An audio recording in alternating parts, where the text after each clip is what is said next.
Welcome to Beyond Pipeline. We talk about how top performers win the inner game of sales. My name is John Abouche, and I'm your host. And today we have a very, very special guest. He is the head of sales development at Common Room, the author of Prospecting from the Trenches, and is a cold email guru. Without further ado, Florin Tatulea. What's going on, my man? How are you? Hey John, it's going well. Thank you so much for having me on. I'm excited. Yes, and I hope I pronounced your last name right. I really did. Did I, or is That was it actually, just yeah, that was pretty good. Uh, so in Romanian it's Tatulia, but we like in English Tatulia.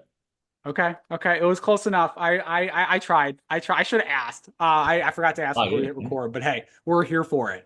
Um, let's start here. We're gonna talk all things outbound. We're gonna talk about AI and outbound, but I want to start with your journey. How did you get into? Can you help us understand how you got into sales originally? Yeah, I've been in sales for quite a while. I think it's like a pretty uh classic story because I've noticed a lot of people have kind of got into this, but it started with like door-to-door sales. In grade nine, just trying to make a quick buck and selling it was newspapers, the Toronto Star door to door. That was pretty tough. But I mean, taking a step like even further back in terms of like my background. So uh, I came to Canada from Romania, and I always had like a pretty big sporting like family. My uh, grandpa actually like was training to go to the Olympics and like track and field back in the early days, but.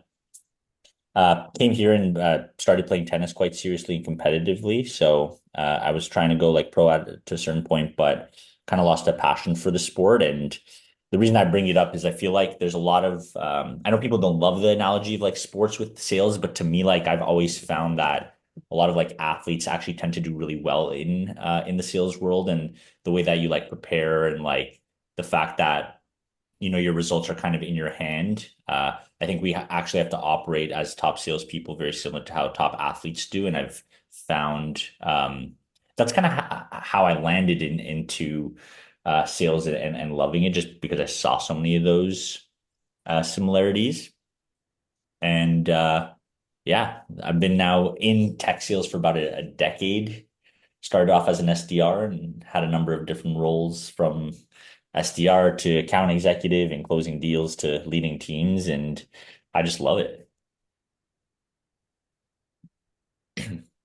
I know that you really grew at Lupio and specifically, and like that's how that's where I originally found you.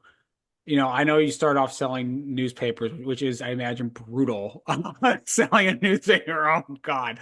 But like, can you walk us a little bit about like what your journey was like, just getting started in like software sales, and then how you built up from there? Because I'd love to understand that Yeah. growth trajectory. Yeah, it's funny you mentioned that it's brutal because it was like it's definitely hard. I feel like I probably didn't have it as hard to being like 14 at the time. Like people wouldn't like be super mean, but you still get people like shutting the door in your face. And then I also did some college pro stuff where we were selling paint jobs door to door throughout high school. So kind of had like that entrepreneurial mindset. But uh I went to business school, and tech sales and software like wasn't really something that was talked about, right? Like everyone kind of goes like banking, accounting, management consulting. So I thought that's what I wanted to do, but I just knew that I liked sales. I wanted to be entrepreneurial, and I felt like sales would be a good skill set. And I saw an opportunity like with technology and software to like be a bit more technical too.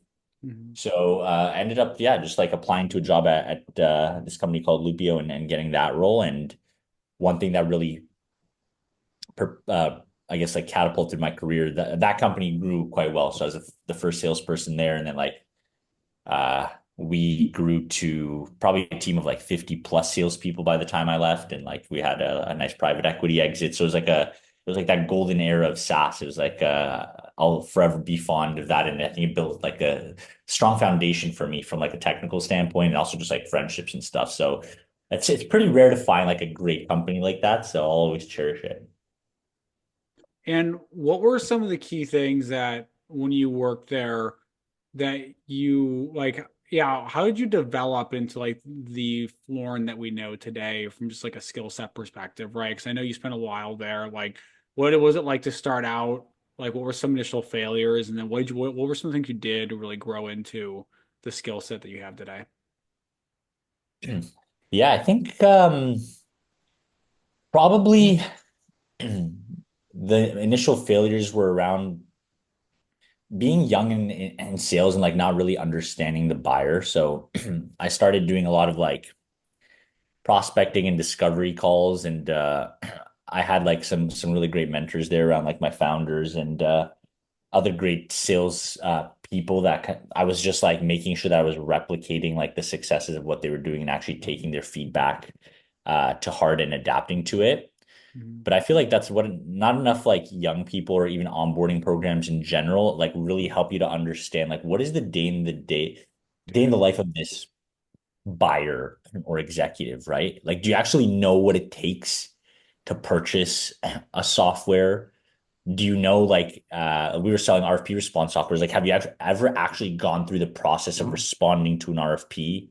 Do you understand how budgets work? Like, it's so easy to just think that you're just selling this one thing because you do it all day, but like you don't understand all the behind the scenes stuff that's happening at an organization. And I wish I learned that earlier.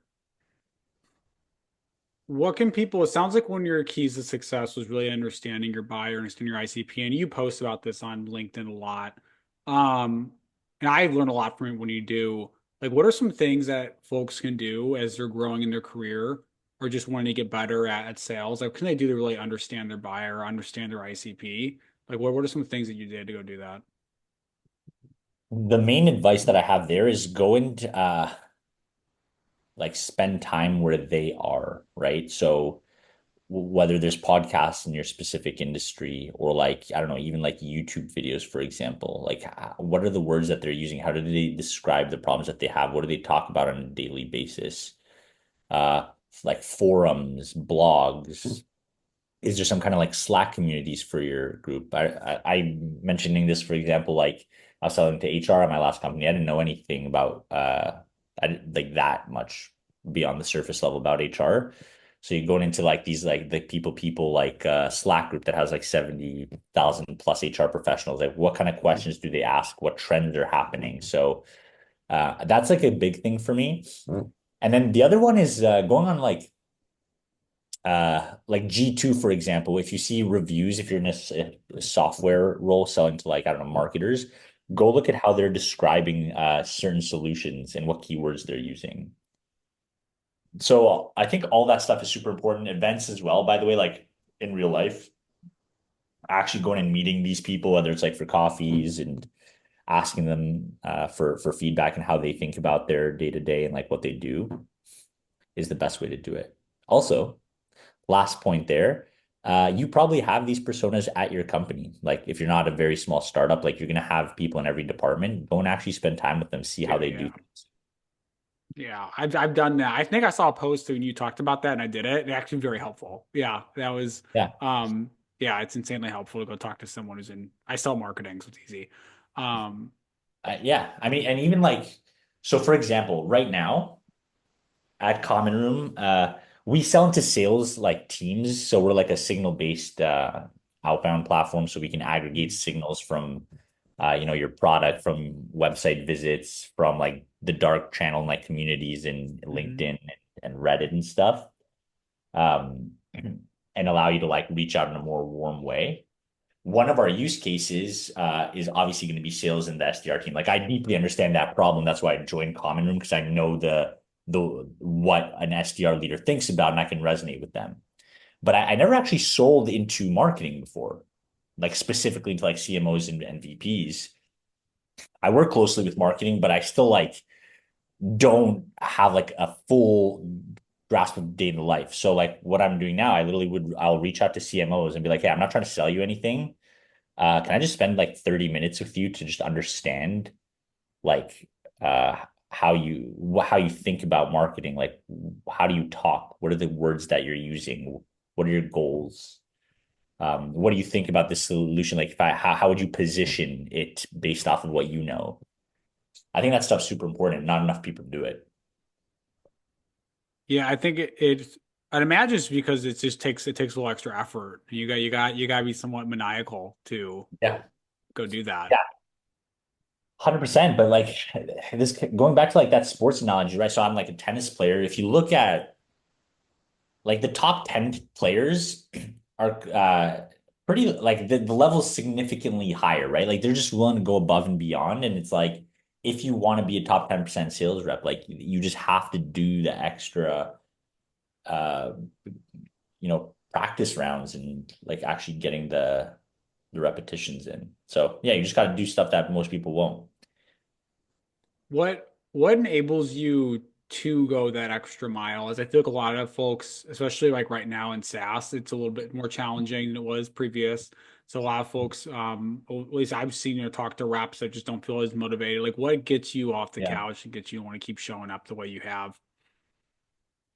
I think been ingrained with me. I think it comes a little bit from like, the Eastern European like immigrant mentality where my parents like came from communism, like they were sacrificed everything for us to come to like Canada for me and my brother and just like seeing how hard like life was for them in the early days and just like hearing the stories. I almost feel like I have this inherent will that I have to do that. I don't have a choice. Mhm. So for me, it's like built into like how I think I was raised and how I see like how much potential and like great opportunities like my parents like ultimately gave me. And then uh I think naturally like some of that's again, I keep bringing up like sport because I think there's a lot of similarities, but it's like you have this like constant like need to get better and like be in a state of flow, no pun intended with my name there. And I actually aim to always do that, like even at work. Like I get into like a flow state and I'm just like operating at this like different level when I do. So that's like really the main thing for me. And you mentioned flow state. Like, can you define that and walk us through how you get yourself into that state? Uh yeah, and by the way, there's a really good book you should probably read on the flow state because it was like being an athlete, like you naturally you hear people saying they get in the zone, and Hmm. the a big question is like, what is the zone? What is the flow state?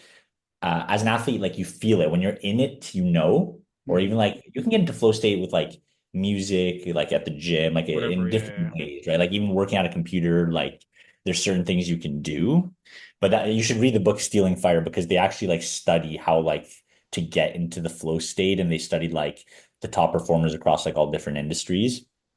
Uh, the flow state, it's like a state of like concentration where it's like everything kind of becomes like super like easy for you, and it's just like not it feels like really good and you're just like super productive. Hmm. And if different people get into that flow state in different ways. For me, like I know uh if I'm sitting down on a computer, like I put my music in, but it can't be music with like words, but it has Uh-huh. to be like high tempo music. And then like I need to start getting into a bit of a routine. So what I tend to do is like um I actually like to start doing very simple tasks first. And this might be like debated because some people are like, oh, I want to get the hardest thing out of the way first. But for me, I kind of like need to build this like momentum of like, okay, I checked off this thing, then the next thing. And then once I do that a few times, like you get into this state where it's almost like automatic. That's how I And, think about it. and were there some challenges with focus that got you to want to better study flow state and get into that? Because I know for myself, like I'm a very driven dude. Seems like somewhat similar to you. There are days sometimes where I'm just like, man, I just don't want to show up today. Like, did you used to have days like that? And then like how did you show up? How did you get yourself to show up consistently? Because I think that's probably what's led to your success on LinkedIn and outbounding as Yeah. well. Yeah. First of all, of course, I have days like that. And I'm actually not a type of person that like, I know that I'm not like the Elon Musks of the world where I'm like super like 150% 7 days a week. Like there's just people that I know they just like operate at a completely different level. I've kind of accepted I'm not that person because I've tried and I get like burnt out, right? So I'm much more of like I'm a sprint type of guy. And then so I'll have like a heavy, few days where I'm like grinding it out. Then like I'll come back at like 80%. I'm still showing up every day, but it doesn't mean that I'm sprinting every single day. And it's okay to have like a more relaxed type of day where maybe you like even block like half of your day where I don't have meetings and I'm just like doing more like thinking type of work. And it's a bit more relaxed and like being on like back-to-back Zooms and sales calls and all that kind of stuff, right? So, yeah, I think it's important to like figure out what type of like person you are, but show up every day and adjust to how like your body and mind is ultimately feeling. When we're thinking about like prospecting too, I think consistency is really important. I know you've talked a lot about it just in some of your posts and things like that. Like, what do you think keeps reps from being consistent on an everyday basis with prospecting, and what's been your experience with that? It's honest, it's hard. Like, and this, it's like the whole thing with like the secret to success is like there's no secret. The secret is consistency. It's so easy to say, but like how many people are actually consistent like daily for years? Not a Yeah. lot, right? Like even for me, I think about like my newsletter, like don't get me wrong, there's been times where I've skipped like newsletter. Even this week, I'm just realizing right now, like I still have to get that out. I didn't. Um it just but I've still like in the last year and a half I've written like 83. So like for most weeks I've like I'll have it out, right? How many people have gone to like 82 newsletters in a row? Like the percent of people is like compared to a population is almost nothing, right? So I think what I've done, and this is even with like my LinkedIn content, people ask like how did you get to like whatever 65,000 plus followers? I've been posting for 10 years. Most people are just don't have not done that and are not going to do that. So you I think like where does that come from internally in me? I was lucky being in an environment where I was like a high performance athlete where I think I had to do hard things and do repetitions like daily for literally years. Like where I was up at 5:30, go to practice, go to school after, come home, go to practice. Like I lived that life for many years. Yeah, it sounds like this is literally like in your opinion, just like consistency, plain out. It's gonna be kind of Play, be gonna yeah, be like the key to success for a lot of people that the really it, think it is matters is being consistent. 100% that. And that goes the exact same for prospecting, sales, and like mastering any craft. Like most people are just not consistently putting in the work every day. And again, consistent doesn't mean that you have to like, you can have a day where you grind like you can do 200 calls. You don't have to do 200 calls every day, but like at least show up and do, even like on a terrible day, do 20 calls or something.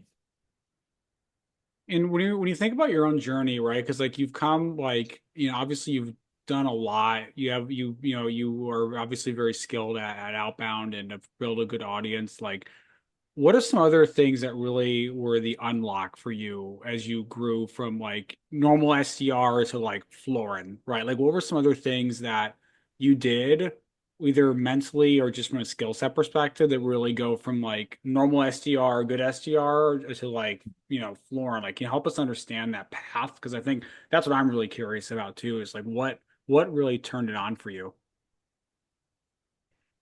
I think being naturally curious and I digest a lot of sales content, whether it's on like LinkedIn, on newsletter, on blog posts. I'm now that like I built more of a brand, it's easier for me to like connect with other like top practitioners and just like hear Mhm. what they have to say. So I think that's like definitely like one aspect of it. The other aspect is, so I think there's an unlock in actually studying copywriting.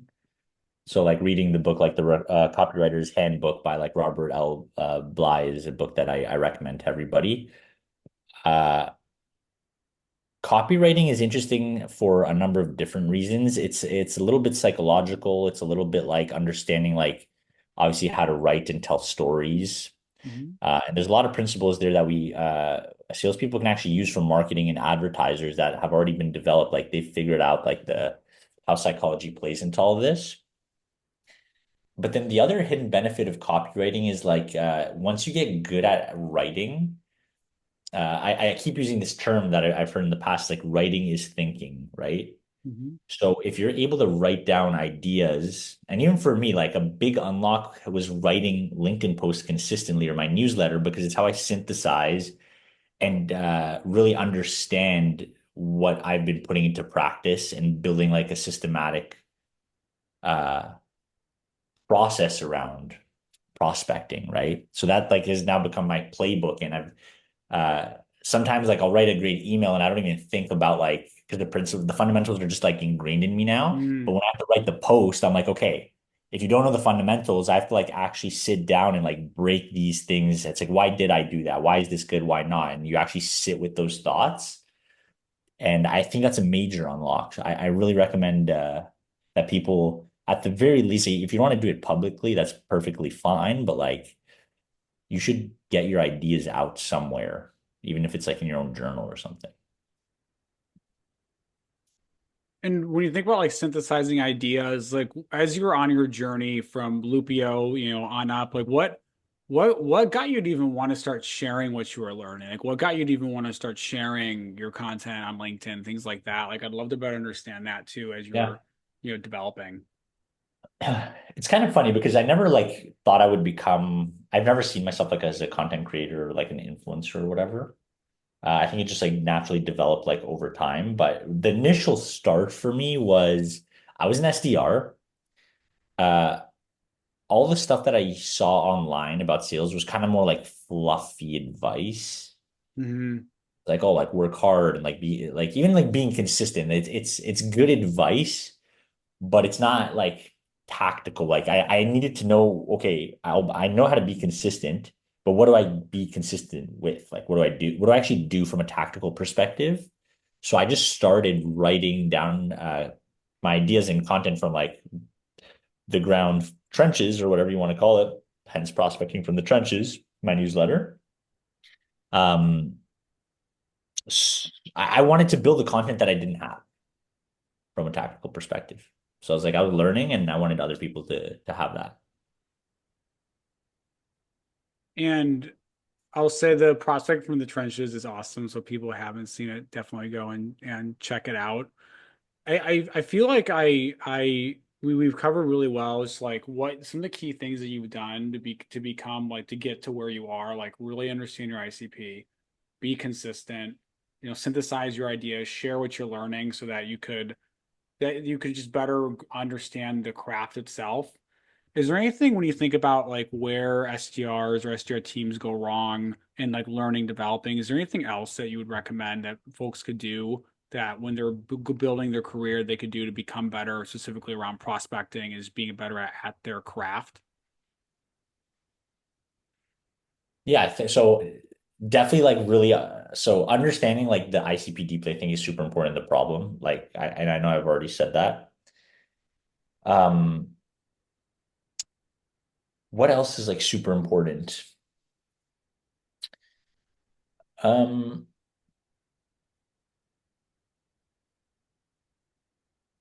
I mentioned copywriting. I think uh read like books and different newsletters as well. I think just like get different ideas from other people and sometimes even outside of just like software sales. I've noticed Mhm. like we're in a bit of this like hyperbolic like chamber, echo chamber type of situation Yeah. where a lot of us like are using the same ideas because like, Anthony Natoli in softwares and Florin are like sharing their ideas and everyone's using them and that idea becomes old. Try to like broaden the horizons of like who you're learning from. I like that. Copywriting, marketing and advertisers. Is there anything interesting about like the SEO world that could be applied into like sales as an example? Or like even more traditional brick and mortar type of industries. Like there's a lot of these like lessons that I think can be used across different fields. And I don't think like we expand and try to learn those things well enough. So that's probably like the other thing that's really helped me just being super naturally curious and understanding like how different industries and the top like executors in those industries do it. Yeah, and I think you bring up a good point too, where like there's almost like well, one learning from other domains, which I definitely agree with. And have you ever read Poor Charlie's Almanac by Charlie Munger? No, actually, Okay, yeah, he talks about this, and it's a very good point. It's a very good point about learning from other domains and having like foundational knowledge to be able to better grasp different ideas from domains and then come together, have a holistic view of a problem. So highly recommend that book. But one of the things I wanted to talk to you about too, like transitioning a little bit, is like you had make a good point. We were in this like hyperbolic chamber of like there's a lot of outbound advice, things like that. It can almost be like overwhelming for people. Like I feel like it's overwhelming when I'm just like trying to like think through like what new approach could I potentially take this month, things like that. Like if someone feels overwhelmed by all the content out there, like what do you think are the most important fundamentals for someone to be applying just when they're thinking about prospecting? Is there's so many different plays we're putting out. There's so many different like what do you see as like the core fundamentals to like Yeah. good outbounding? Yeah, and at the end of the day, this is kind of like one of the problems with like advice that's too tactical. It's like it's not a scalable thing, right? So I like to think about sales in like what can you scale and do consistently if you start doing it right.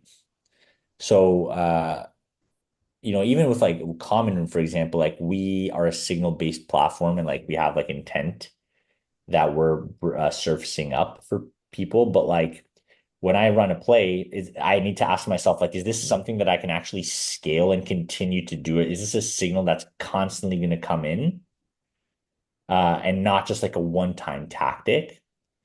And then the other thing is like even with systems and advice, as more people start to do it, it's no longer like a new like hot shiny thing anymore. Hmm.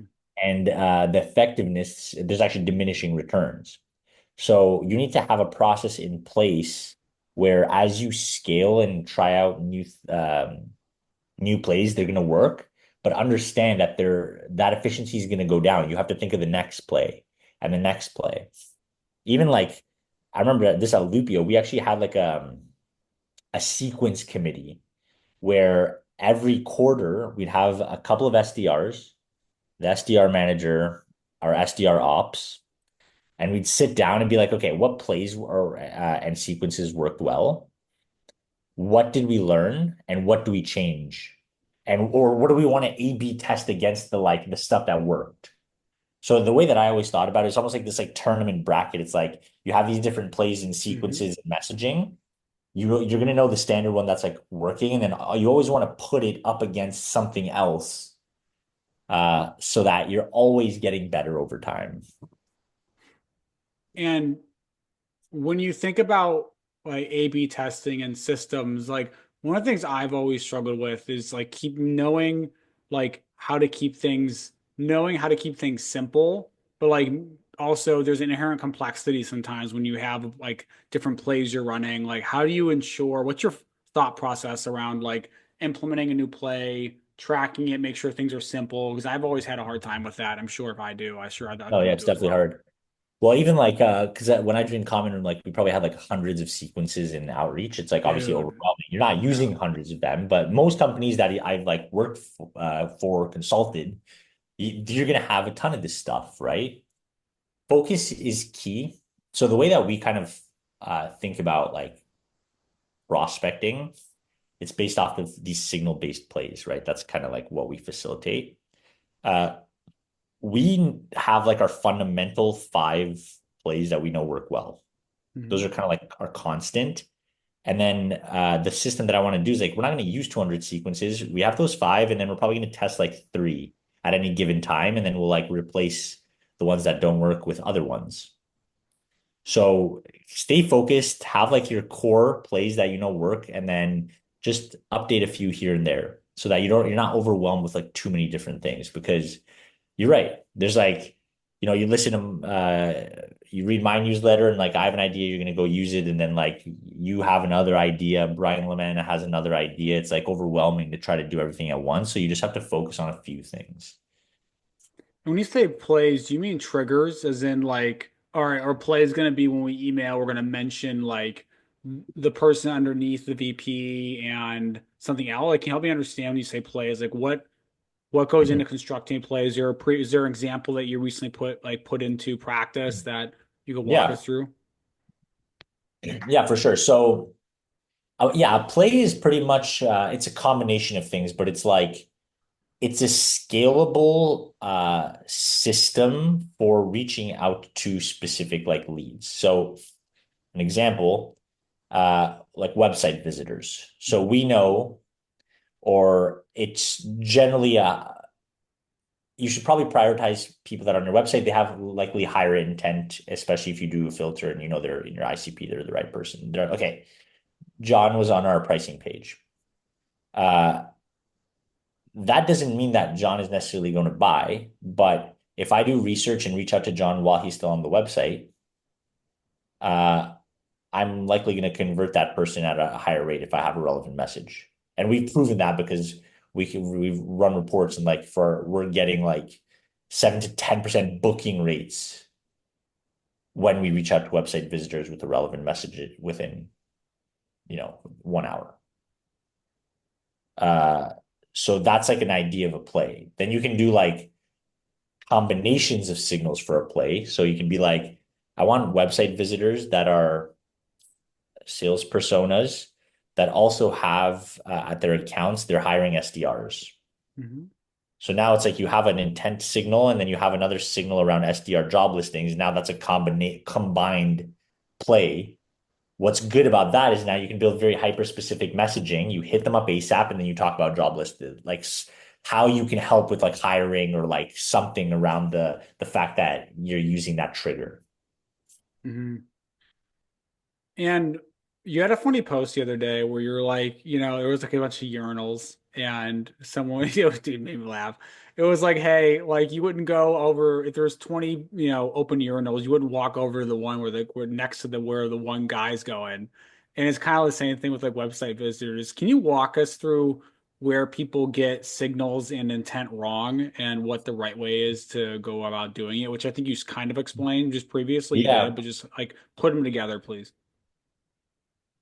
Yeah, so there's like a lot of let's list a couple of signals. So website visitors, like someone's on your website. I know that John was on my pricing page. Another one, job like changers. So you know that someone has recently joined a new company. They're likely going to spend, about 75% of that budget usually gets spent in the first 90 days. So that's a good signal. Where what people get wrong is that you don't want to use that signal as the reason for reaching out, right? So for website visitors, I see this mistake all the time. People are like, oh, hey, notice you're on our website. Do you want to get on a call? Well, you don't need to mention that they're on the website. One, some people find it creepy. Two, it's somewhat of a relevant message because they might have been on your website and know you, but like you have to go deeper to understand like why should that person get on a call with you? Like what about their account, their business? Uh, what do you know that you can tie your solution to? Like how do you tie the Mhm. context of the problem to your solution? That's like the main thing that you need to do. Same with job changers. Like just because um like I'll give you an example. If I used Apollo sequences at my last company, whatever, I'm a big fan of like let's say Apollo, right? If I go to my new company and they're using outreach, just because I changed jobs doesn't mean that I'm going to buy Apollo. It's like as a manager, I need to think about do I have budget? Does the team actually like outreach? Like what are the switching costs? There's a lot of other factors to take into consideration. Does my business even need a sequencer? Am I hiring SDRs? Like maybe there's something there that I can like somehow weave into the messaging. So you have to go deeper than just calling out a signal. I feel like that's such a basic uh play that's overused. What do you think causes that? Honestly, just like overall like laziness and not wanting to like change. And I think it's the easiest thing to do is like blame the rep that's sending that message, but it's like I think about it more out of a system perspective and incentives and stuff. It's like that rep probably wasn't trained very well, and their management doesn't want to like give them access to changing the messaging, the sequences, and the autonomy. So they just like do what they're told to do. At some point, someone has to break the cycle. Like if you're not getting that type of like training and like you don't have autonomy and are not actively getting better at your company, like you should either consider leaving or like giving them the feedback. And if they don't change, then you kind of have your answer. Yeah, I think there is a point here where it's like being able to write a relevant message is a skill, right? And reps need to take, in my opinion, reps need to take ownership of their skill development. Because otherwise it's like, what are we doing? And you're gonna just keep sending garbage. The amount of garbage I see being sent, and I've sent a lot of garbage myself, right? I'm not immune to that. But just like, man, brutal. Um, Thinking a little bit more about outbound and signals and things like that. I know you joined, Common Room and or thinking about the future of outbound a lot. Like when you think about these signals and specifically AI, I'll bring it up now. Like how do you envision over the next 5 to 10 years the position of the BDR and SDR changing? Um, because again, a lot of people were like, "Oh, SDR, BDR roles are dead." A lot. Like, I don't know if I believe that, but would love to better understand your perspective. So I know you talk a lot about this on LinkedIn. So, Yeah, it's a big question, right? With anything, I think as more people use uh certain tactics, like they become less there's diminishing returns, as I've said before, right? So even with like signals, like some signals, like the fact that you change jobs, if everybody's using that signal, that person's going to get like 50, whatever, hundreds of messages, hypothetically. So it loses its effectiveness to some degree, mhm, right? So you have to think about like what are signals and triggers for your business that are like always going to be there, and how do you ultimately like adapt there to always like improve. So that's actually the reason why I don't think AI is going to completely replace the SDR role. Because right now, what's happening with AI, it's become so much easier to blast people with like some form of message that might be even based off of a signal.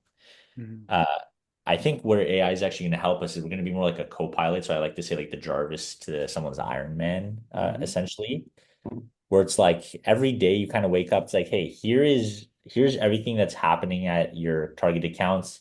Here's the different signals. Here's how I recommend you actually like reach out. And I think that's the layer that's still missing a little bit is like the action layer.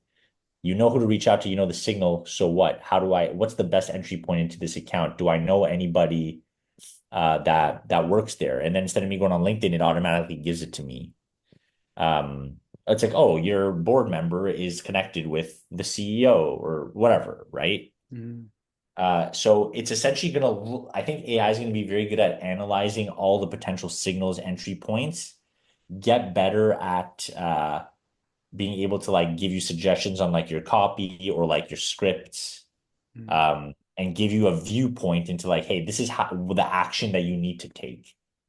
So that's where I see like at least in 5, 10 years where most AI is going to be as opposed to like fully replacing it. Very difficult to know more than like 5, 10 years out, like what is going to happen.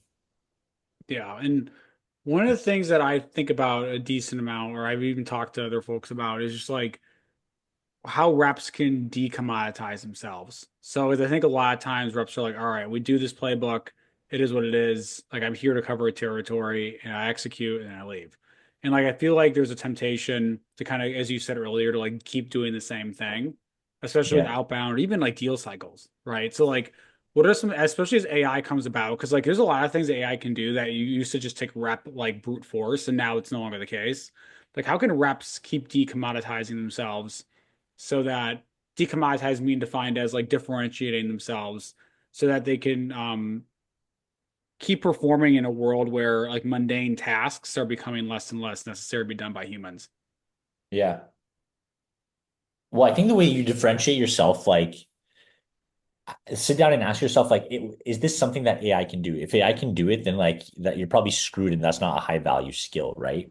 Hmm. So even like if you think about like what is actually working today, even for you, like if I had to ask you like around prospecting, but I would almost bet you that you like, or if I ask even your executives, it's like in-person meetings, like actually having conversations on the phone, getting introductions through like, our network.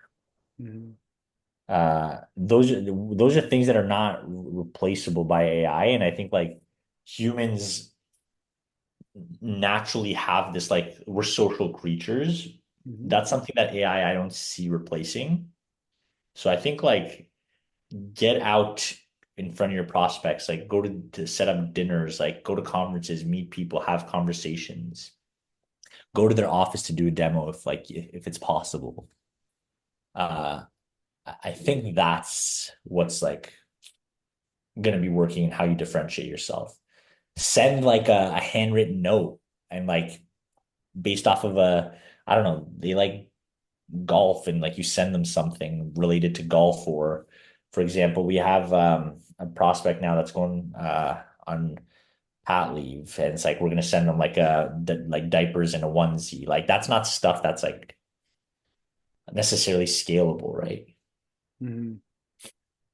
It sounds like from your perspective, it's just like do the unscalable human things now that, AI can do a lot of the mundane tasks. Yeah, exactly.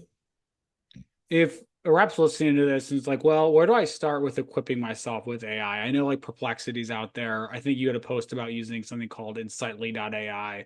Like, can you walk us through like what your starting tech stack would be? Let's say you're a full cycle AE, not full cycle. Let's say you do outbound and you close net new business. You don't do like you don't do current business, but like what would your initial tech stack be as like an intro? And what's causing you to say that? Yeah. So, I mean, depending on how much budget I have, but like obviously like some form of a CRM, just like that's where the data all like lives. We use Salesforce, like HubSpot's been good. I've also heard of some new like AI based ones, like Attio, I think is one that seemed pretty interesting to me. Um, then I would get some form of platform that obviously like can help you actually do research and enrich contacts or database, and can help you like prioritize accounts based off of things like intent. We use Common Room for all of that, so like we can consolidate quite a few things, including doing like enrichment. So being biased, I would go Common Room, a CRM. Then I'm really liking like power dialers like Nooks. So being able to Okay, actually so like do make, I. So do yeah, I. so Yeah. good. Yeah, they're great for a number of reasons, right? One, it's like you can make more calls, have more conversations. Two, it's also a virtual sales floor. So like especially if you're remote, it kind of gives you that energy and like you can Yeah. like learn and listen in on calls and stuff. And three, they also have like waterfall enrichment for phone numbers. So like phone number data is always something that's been like pretty difficult Dude. Yeah. to get. So I'm a big fan of that. So as long as you have like a database of contact information, you can know who to prioritize. So you can use Common Room. You can even use like Clay.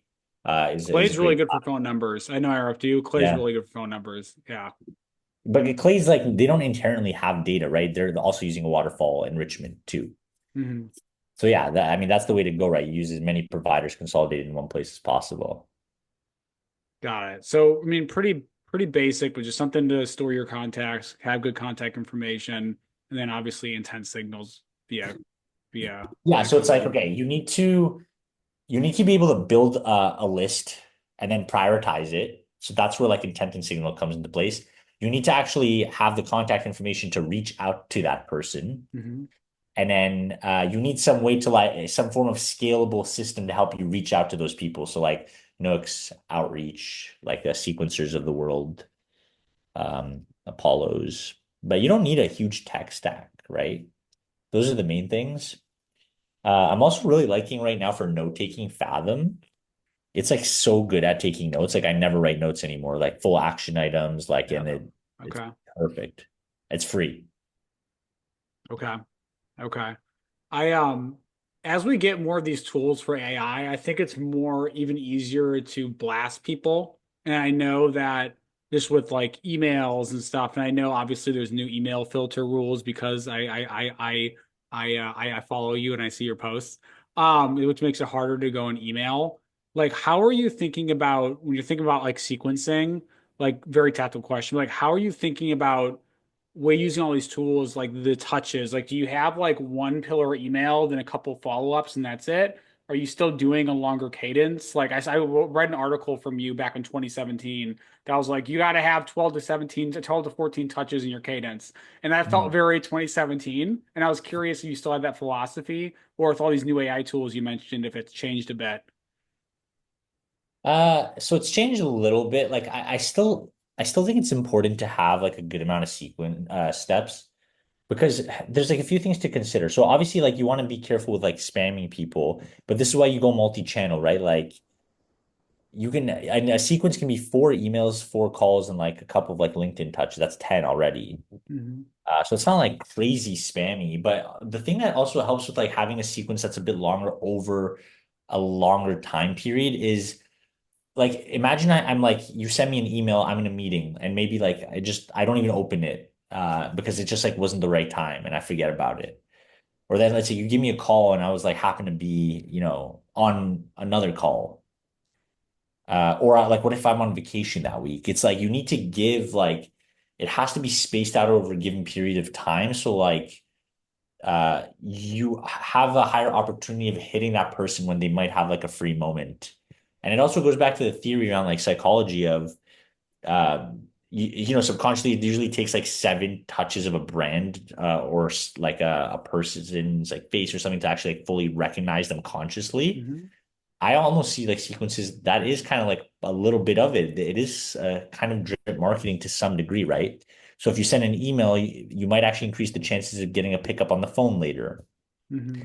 So there's like that's how I think about it. But I don't spam. Like I think like you can have a sequence over like 28, 30 days.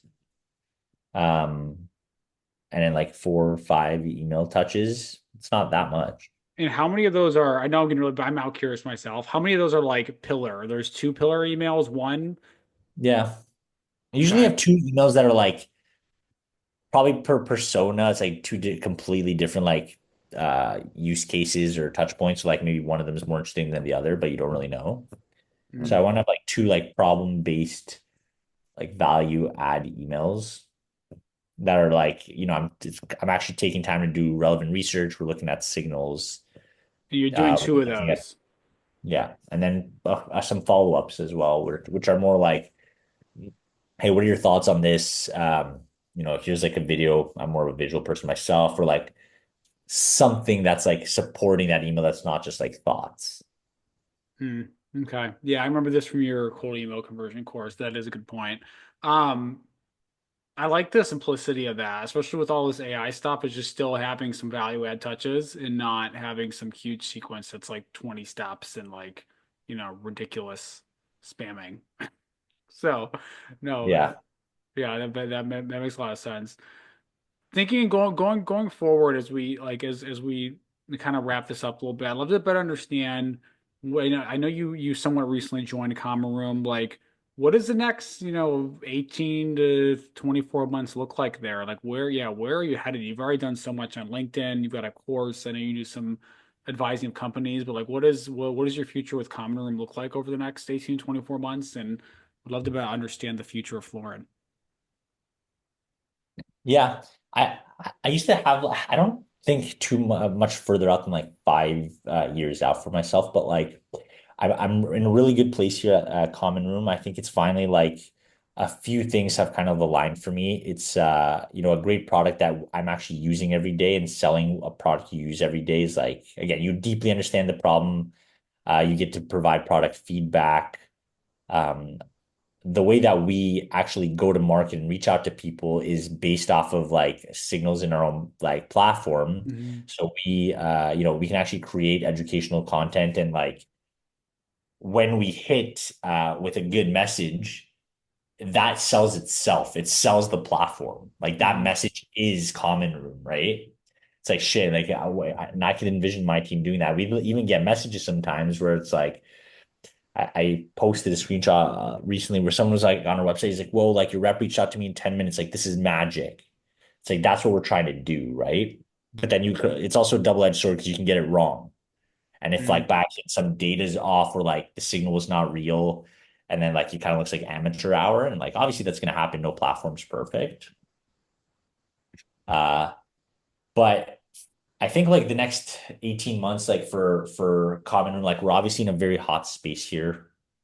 We're growing extremely quickly. When I joined I had three BDRs. I'm gonna have like six soon. And that's like going to continue to expand next year as like we continue to hit all of our revenue numbers. So uh we'll see. Probably like me leading an SDR, BDR team of 10, 6, 10 people. But like I'm very interested in like how do you operationalize and get more out of reps, right? So like how do we think about like different plays, combinations, like being at the forefront of AI? Like, can we actually create AI copy that's fully automated? That's like way better than a human could do. Hmm. I don't know. But it's cool to be on the cutting edge of technology and like test out to see what's possible. Uh, and yeah, I would love to do more like evangelism and like webinars and podcasts and continue to grow my brand. I think is like a big thing for me. Maybe another course. Dude, I'll be one of your first customers. I'll be one of your first customers. Um, so it sounds like growing the team in it like in a more like just to get to know you a little bit better, you said you scope out about no more than 5 years. Like, where do you eventually want to go? Do you want to eventually like found your own company? Do you want to just like, be or you're not just somebody, do you want to like continue to be ahead of sales and grow with Common Room? Like, what do you think? I'm just curious now, just like human to human. Yeah, I mean, there's definitely a few different options for me. Like, I enjoy being an operator. It's like how I get a lot of my ideas, and even for like as I'm building content, Hmm. my ideas come from being on the ground floor. But I think at some point, like I either want to get into like full-time like VC and like helping other companies as like an Oh, operational that's like cool. sales expert. Yeah. Uh, and then I don't know if I'll ever start like a software company. It's honestly like I've been through four startups now, man. It's like it's a different level of work and stress like to build something like successful. And it's not that I'm a top performer and like I care about this stuff, but there's also other ways to like make money where for me maybe it's like the Eastern European side, but I also enjoy like a balanced life. Like I would love to have the freedom to like go and chill in a villa in Tuscany for 3 months without having to like worry about a full like business with hundreds of employees. So I don't know. We'll see.